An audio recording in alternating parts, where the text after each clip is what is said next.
Chapter 3. The Power of the Word. By thy words thou shalt be justified, and by thy words thou shalt be condemned. A person who knows the power of the word becomes very careful of his conversation. He has only to observe the reaction of his words to know that they do not return empty. Through his spoken word, man is continually making laws for himself.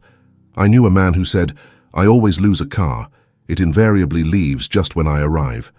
His daughter would say, "I always catch a car. It's sure to come right when I arrive."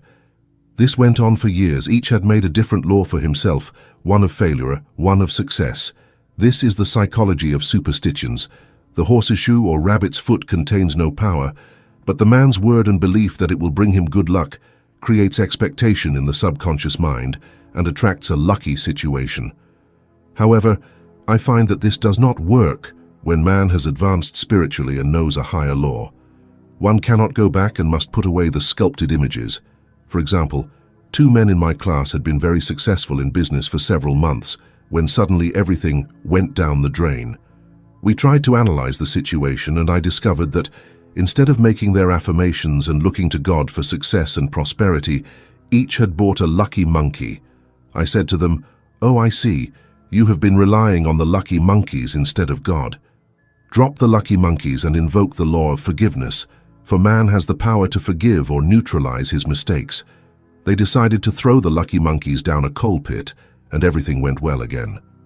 This does not mean, however, that one should throw away all the lucky ornaments or horseshoes in the house, but that one should recognize that the power behind it is the only power, God, and that the object simply gives one a feeling of expectation. One day I was with a friend who was very desperate. As she crossed the street, she picked up a horseshoe. Immediately she was filled with joy and hope. She said that God had sent her the horseshoe to keep her courage. In fact, at that moment it was the only thing that could have registered on his conscience. His hope turned to faith, and in the end, he made a wonderful demonstration.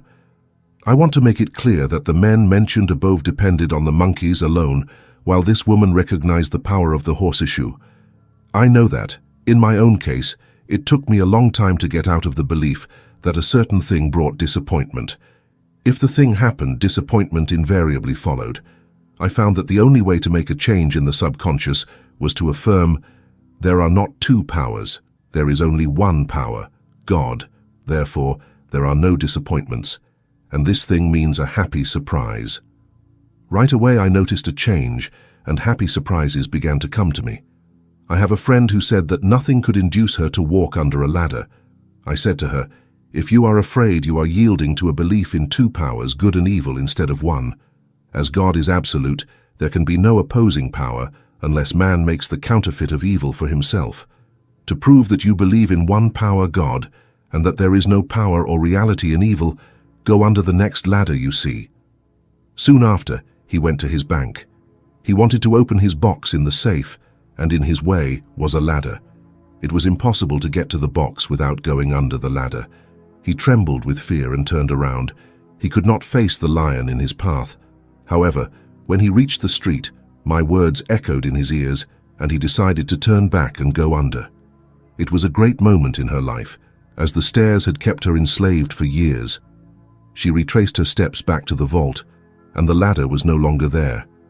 This happens all too often. If you are willing to do something you are afraid of, you don't have to do it. It is the law of non-resistance which is so little understood. Someone has said that courage contains genius and magic. Face a situation without fear, and there is no situation to face. It falls of its own weight. The explanation is that fear drew the ladder in the woman's path, and fearlessness removed it. Thus, the invisible forces are always working for the man, who is always pulling the strings himself, even if he does not know it. Due to the vibrational power of words, everything that man expresses begins to be attracted. People who continually talk about the disease invariably attract it. Once a man knows the truth, he cannot be too careful with his words. For example, I have a friend who often says over the phone, "Come see me and let's have a good old-fashioned talk." This old-fashioned talk means an hour of 500 to 1,000 destructive words, the main themes of which are loss, lack, failure, and illness. I reply, "No, I appreciate it. I've had enough old-fashioned talk in my life. It's too expensive, but I'd be happy to have a new-fashioned talk and talk about what we want, not what we don't want. There is an old saying that man only dares to use his words for three purposes: to heal, bless, or prosper. What man says of others will be said of him, and what he wishes for another he is wishing for himself. Curses like chickens come home to roost. If a man wishes someone bad luck, he is sure to attract bad luck himself. If he wishes to help someone to succeed, he is wishing and helping himself to succeed. The body can be renewed and transformed through the spoken word and clear vision, and disease can be completely eliminated from consciousness. The metaphysician knows that every disease has a mental correspondence, and to cure the body one must cure the soul. The soul is the subconscious mind and must be saved from erroneous thinking. In the 23rd Psalm, we read, "He restoreth my soul." This means that the subconscious mind, or soul, must be restored with right ideas, and the mystical marriage is the marriage of soul and spirit, or the subconscious and superconscious mind. They must be one. When the subconscious is flooded with the perfect ideas of the superconscious, God and man are one. I and the Father are one. That is, man is one with the realm of perfect ideas. He is man-made in the likeness and image of God, imagination, and is given power and dominion over all created things, his mind, his body, and his affairs. It may be said that all sickness and unhappiness come from the violation of the law of love. A new commandment I give you: love one another. And in the game of life, love or goodwill takes all the trumps. For example, a woman I know had for years an appearance of a terrible skin disease. The doctors told her it was incurable and she was desperate. She was on the stage and feared she would soon have to give up her profession and had no other means of livelihood. However, she got a good contract and on opening night she had a great hit. She received praise from the critics and felt happy and elated. The next day she received a notice of dismissal. A man in the cast was jealous of her success and had caused her dismissal. She felt hatred and resentment completely take hold of her, and she cried out, "Oh God, don't let me hate that man." That night she worked for hours in the silence. She said, "Soon I went into a very deep silence. I seemed to be at peace with myself, with the man, and with the whole world. I continued in this way for the next 2 nights, and on the 3rd day I found that I was completely cured of the skin disease. By asking for love or goodwill, I had fulfilled the law, for love is the fulfillment of the law, and the disease, which stemmed from subconscious resentment, was eliminated." Continuous criticism produces rheumatism, as critical and inharmonious thoughts provoke unnatural deposits in the blood, which settle in the joints.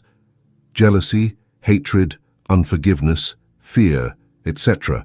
cause false growths. All disease is caused by a mind that is not at ease. I once said in my class, "It is useless to ask someone, 'What is wrong with you?' We might as well say, 'Who is wrong with you?'" Unforgiveness is the most prolific cause of disease. It hardens the arteries or the liver and affects the eyesight. In its train are a host of ills. One day I visited a woman who told me she was ill from eating a poisoned oyster. I replied, "Oh no, the oyster was harmless. You poisoned it. What's the matter with you?" She replied, "Oh, about 19 people." She had fought with 19 people and had become so inharmonious that she attracted the wrong oyster. Any inharmony in the external indicates that there is mental inharmony. As the inside, so the outside. Man's only enemies are within himself, and man's enemies will be those in his own house. Personality is one of the last enemies to be overcome, as this planet is taking its initiation into love. It was Christ's message, peace on earth, goodwill toward man. The enlightened man, therefore, strives to perfect himself in his fellow man. His work is with himself, to send goodwill and blessings to every man, and the wonderful thing is that if one blesses a man, he has no power to harm him. For example, a man came to me asking me to treat him for success in business. He was selling machinery, and a rival appeared on the scene with what he proclaimed was a better machine, and my friend feared defeat. I told him, first of all, you have to eliminate all fear and know that God protects your interests and that the divine idea must come out of the situation. That is, the right machine will be sold, by the right man to the right man. And I added, don't have a single critical thought toward that man. Bless him all day long and be willing not to sell your machine if it is not the divine idea. So he went to the meeting, without fear and without resistance, and blessing the other man. He said the result was quite remarkable. The other man's machine refused to work, and he sold his without the least difficulty. But I say to you, love your enemies, bless those who curse you, do good to those who hate you, and pray for those who mistreat and persecute you. Goodwill produces a great aura of protection around the one who sends it, and no weapon formed against him shall prosper. In other words, love and goodwill destroy enemies within oneself, so that one has no enemies without. There is peace on earth to him who sends goodwill to man.